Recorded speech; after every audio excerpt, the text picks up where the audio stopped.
days ஒரு crop வளர்த்து weekly 25,000 earn பண்ண முடியும் அப்படின்னு சொன்னா நம்புவீங்களா? ஆமாங்க, மைக்ரோ கிரீன்ஸ் பிசினஸ்ல இது சாத்தியம். மைக்ரோ கிரீன்ஸ் அப்படின்றது 40 times more nutritious than our vegetables and fruits. வெஜிடபிள்ஸோட சீட்ஸ் எடுத்து அதை ஒரு 2 inches வளர்ந்து அதை பாக்ஸ் பண்ணி விற்கிறது தான் வந்து மைக்ரோ கிரீன்ஸ் பிசினஸ்.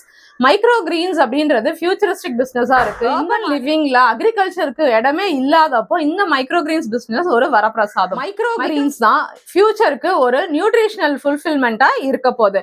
கொஞ்சோண்டு சாப்பிட்டா போதும், நிறைய நியூட்ரிஷன் வேல்யூ உங்களுக்கு. நான் Lily Jayasheela, founder of Sara's micro greens. 20 years of health care இண்டஸ்ட்ரியில நான் தெரிஞ்சுக்கிட்ட விஷயம் நியூட்ரிஷன் இஸ் எவ்ரிதிங். அதனாலதான் இந்த மைக்ரோ கிரீன்ஸ் பிசினஸ் நான் பண்ணிட்டு இருக்கேன். மைக்ரோ கிரீன்ஸ் அப்படின்றது பெஸ்டிசைட்ஸ் யூஸ் பண்ணாம, ஃபர்டிலைசர்ஸ் யூஸ் பண்ணாம ஒரு 7 நாள் அதோட நியூட்ரிஷனை வந்து ரிச் பண்ணி கொடுக்குற ஒரு கிராப். இந்த மைக்ரோ கிரீன்ஸை வந்து பிசினஸா நீங்களும் எடுக்கணும்னா வர October 26 Sunday morning 10 to 1 online classes available வந்து ரொம்ப டீடைல்டா இருக்க போது. அடுத்த நாள்ல இருந்து நீங்க பிசினஸை ஸ்டார்ட் பண்ணக்கூடிய அளவுக்கு உங்களோட கிளாஸஸ் இருக்கும். கீழே தெரியுற நம்பருக்கு கால் பண்ணி கிளாஸை புக் பண்ணுங்க. மறந்துடாதீங்க, October 26 சண்டே மார்னிங் 10 to 1.